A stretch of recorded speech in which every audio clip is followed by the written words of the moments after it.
Hola, ¿qué tal? Espero que te encuentres muy bien. Hoy vamos a continuar resolviendo ejercicios de matemáticas, pero antes vamos a hablar un poco acerca de dónde vienen los números. Las primeras civilizaciones como la Sumeria comenzaban a utilizar los números naturales, uno, 2, 3, así hasta el infinito, para contar borregos, para medir terrenos, para llevar la cuenta de sus impuestos. Pero al parecer no hay registros de que hayan utilizado el número cero, o no lo conocían o no hay registros, pero el cero no existía como tal. Entonces hace unos 2000 años apareció la civilización maya. Los mayas llevaban un sistema numérico avanzado basado en el número 20. La concha representaba el número cero y para ellos el cero era más que una cantidad, era un punto de inicio, un marcador en su complejo sistema de calendarios astronómicos. Pero no fue sino hasta el siglo IX cuando un hindú de nombre o apellido Brahmagupta dio un paso revolucionario y trató el cero como un número independiente. Fue el primero en definir reglas matemáticas para operar con el cero. Y eso es lo que vamos a ver en estos ejemplos matemáticos. ¿Por qué sí se puede dividir entre cero, pero más bien se dice que no está definido? Entonces aquí podría surgir la pregunta de cómo es posible que dos civilizaciones separadas por kilómetros de distancia y miles de años tuvieran la necesidad de conocer el número cero, de saber qué era la nada, de poderlo representar. Entonces aquí no vamos a entrar en detalle, pero hay un psiquiatra suizo muy famoso que se llamó Carl Jung. Él hablaba de algo como el inconsciente colectivo, donde al parecer incluso en sueños nos podemos comunicar. Entonces no llegamos como vacíos a esta vida. Aparecen los arquetipos en sus teorías. Claro que sus tesis son bastante extensas, tiene bastantes libros, pero principalmente ese concepto del inconsciente colectivo y los arquetipos es lo más famoso y lo más popular que vamos a encontrar. Pero el inconsciente colectivo es algo con el que todos los seres humanos podemos concordar. Las imágenes surgen del inconsciente o del subconsciente hacia el consciente. Entonces el consciente solamente es una parte pequeña de todo lo que podemos ver. Yo me inclinaría más hacia la teoría de Carl Jung del inconsciente colectivo y cómo es que dos civilizaciones tan lejanas, tan separadas por la distancia, llegan a tener la misma necesidad de conocer el número cero, de trabajar con él, de ponerle reglas. Para empezar, los números son conceptos muy abstractos, es decir, no vemos un uno en la calle, un 2 en la calle, eso es imposible. Son ideas, son construcciones de la mente. Por eso me inclino hacia esta teoría. Pero esa es mi opinión personal. Ahorita nada más lo único que vamos a hacer son resolver ejercicios de matemáticas sencillos.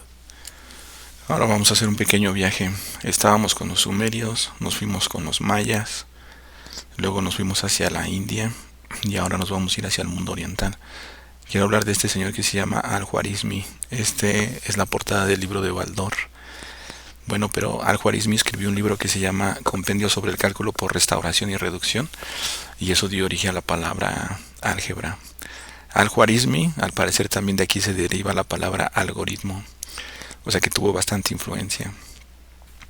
Después este señor, cuando escribió el libro, un señor que se llama Leonardo de Pisa, que lo van a conocer mejor como Fibonacci, leyó ese libro y empezó a escribir sus propias ideas acerca del sistema decimal y sobre todo del número cero en Europa.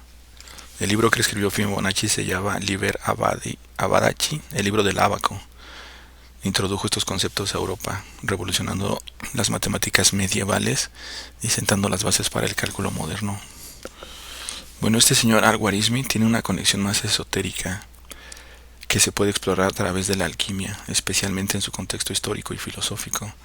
Hay que recordar que la alquimia en el mundo islámico no solo es una práctica petroquímica, donde se creía que se iban a convertir los metales los metales que se iban a poder convertir en oro, sino también es una búsqueda espiritual de la transformación y del equilibrio. Entonces la alquimia lo que busca transformar en oro no son los metales, sino es al ser humano, es decir, volvernos seres humanos. Entonces, en mi opinión, pues a mí no se me hace difícil imaginar que una persona que se dedicaba a la alquimia como un proceso filosófico, como un proceso espiritual, pues haya concebido el cero o haya podido trabajar con el cero. Porque si te fijas bien en la línea recta, el cero divide los números positivos y los números negativos. ¿Qué es lo que está tratando de hacer? Está tratando de encontrar un balance, un equilibrio. Pero el cero es el origen, pero también el cero puede ser el final de todo. Ahorita también lo vamos a mencionar. Pero básicamente para mí el cero, cuando está en la línea recta, está mostrando un equilibrio entre los números positivos y los números negativos. Entonces el cero como símbolo, como círculo, también podría tener la forma del Ouroboros, que es una serpiente que se come su cola eternamente. Y esto nos va a llevar a hablar acerca del infinito. Entonces el cero en su parte mística lo podríamos relacionar como algo que comienza y algo que termina. Si tú multiplicas algo por cero, se esfuma todo. Pero si tú tienes un 1 y le agregas un 0 del lado derecho, se maximiza. O sea, el 0 es un número muy, muy especial, pero también muy peligroso. Y ahorita vamos a ver por qué la división entre 0 no está definida. Este es el símbolo del Ouroboros, una serpiente que se come su cola. Pero si lo ves como el 0 también nos llevaría a hablar del infinito. También lo vamos a mencionar ahorita en la división. Entonces cuando hablamos del Ouroboros hablamos de la vida y de la muerte, del renacimiento.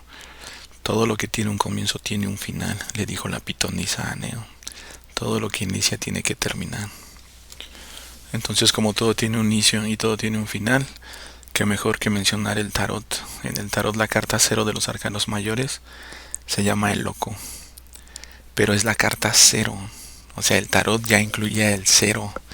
Y el tarot sí no se sabe quién lo trajo. Hay leyendas acerca de que llegaron a Italia y de Italia lo llevaron a España los egipcios y otra cultura lo llevó hacia otra parte de Europa. Al parecer los colores, las representaciones también tienen que ver con las letras de los judíos. Todas estas formas que tienen, la forma de caminar es una letra de los judíos. Eso lo podemos ver después. Pero el hecho es que el inicio aquí es la carta 0. Y el loco lleva este cinturón. Ese cinturón es el Ouroboros. Aquí no se ve. Pero en la siguiente carta, en la 1, este loco se convierte en el mago. Y el mago entonces ahora sí ya deja ver el cinturón de frente. Y ahí se puede ver que es una serpiente que está mordiendo su cola. Este es el inicio. Y los arcanos mayores terminan con el mundo. Y en el mundo lo que vemos es una figura elíptica que podría representar el 0, que ahora que hablamos del Ouroboros podría representar el Ouroboros, pero el mundo es el final. El tarot no es otra cosa que un viaje arquetípico. Eso también lo dijo Joseph Campbell. Joseph Campbell escribió un libro que se llama El héroe de las mil caras, entre otros varios libros, ¿no? Era un mitólogo muy famoso. Y Carl Jung también hablaba de las cartas del tarot, pero las estudiaban desde el punto de vista arquetípico. No para leer el futuro ni para tratar de adivinar qué es lo que está sucediendo, ni nada de esas cosas. Los colores, los simbolismos, que es lo que tratamos de hacer aquí. Entonces el 0, el loco, es el inicio, pero el mundo, también cuando terminan las cartas, tiene esa misma figura que es un 0. Es decir, otra vez el Ouroboros, el infinito, el inicio y el fin, el blanco y el negro, el alfa y el omega, la serpiente que se devora a sí misma eternamente, una y otra vez. Esto no es otra cosa más que el renacimiento. Y entonces vamos a tocar el tema principalmente acerca de la división sobre 0, o 0 sobre 0. Pero aquí, bueno, vimos cómo hace 4000 años empezaron a utilizar los números y hasta el día de hoy los seguimos manejando. Esto es un diagrama de B muy sencillo donde vemos cómo los números naturales son un subconjunto de los números enteros, de los racionales, de los irracionales, hasta llegar a los reales. Los reales contienen todos ellos. Aún nos faltan los imaginarios y los matemáticos hoy en día ya hablan de números trascendentales y de números que sí se pueden computar.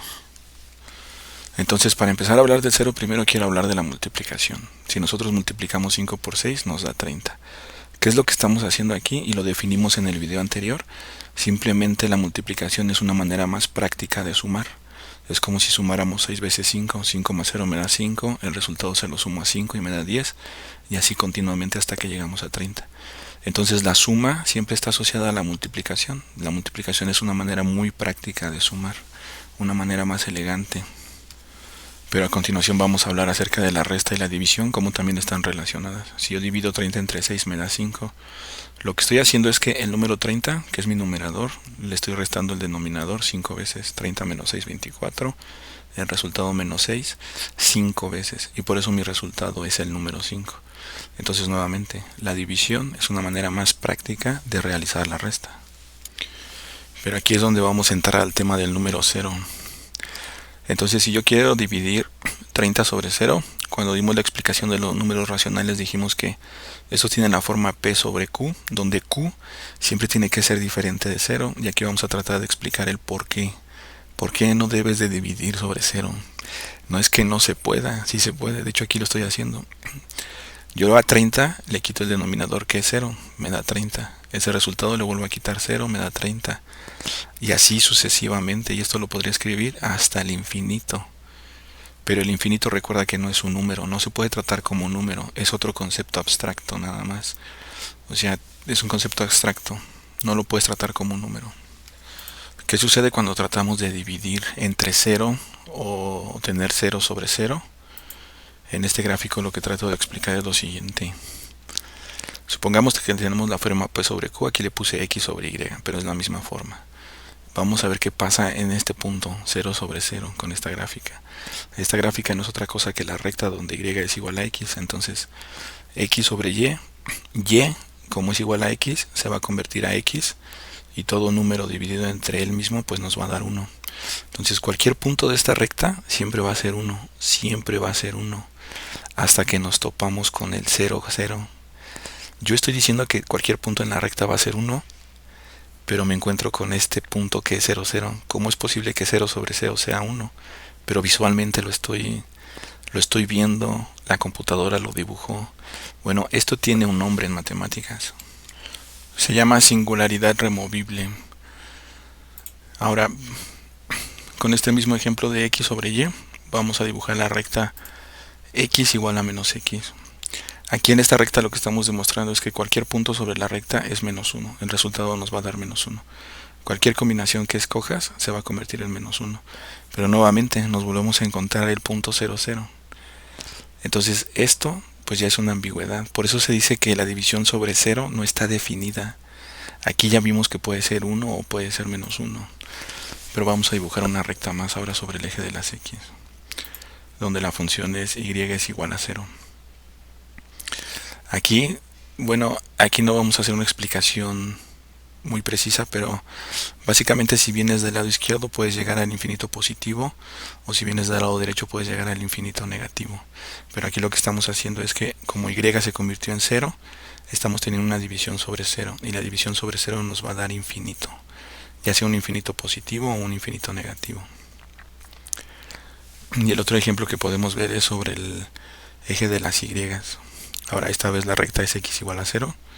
Entonces estamos poniendo 0 sobre un número, y eso nos da resultado como 0.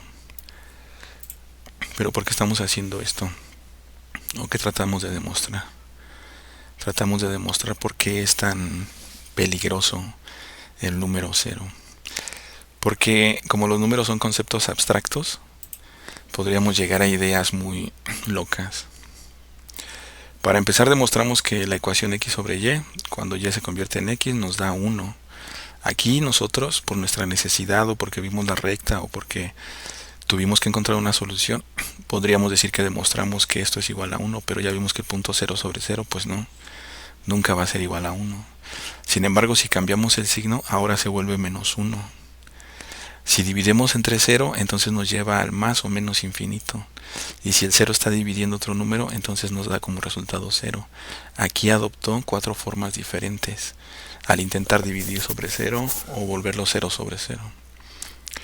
Entonces esto nos puede llevar a cosas que no tienen ningún sentido, porque podríamos decir que 1 sobre 0 es igual al infinito, y aquí en lugar de 1 sobre 0 podría ser 2, 3, 4, y si quitamos el infinito entonces esto sería una igualdad, 1 sobre 0 es igual a 2, o cosas de ese tipo. Y por último vamos a revisar esta gráfica, donde vemos el límite de 1 sobre X. Nos vuelve a suceder lo mismo. Si venimos por el lado izquierdo, nos lleva al infinito positivo, por así decirlo. Si venimos del lado derecho, del lado izquierdo nos lleva al infinito negativo, del lado derecho al infinito positivo. Y eso es lo que tengo preparado para el día de hoy. Espero que te haya ayudado. En el siguiente video vamos a empezar a resolver ejercicios. Si tienes dudas, si tienes comentarios, puedes comentar. Compártelo si te está ayudando con alguien. Que tengas muy buen día. Para todos la luz, para todos todo.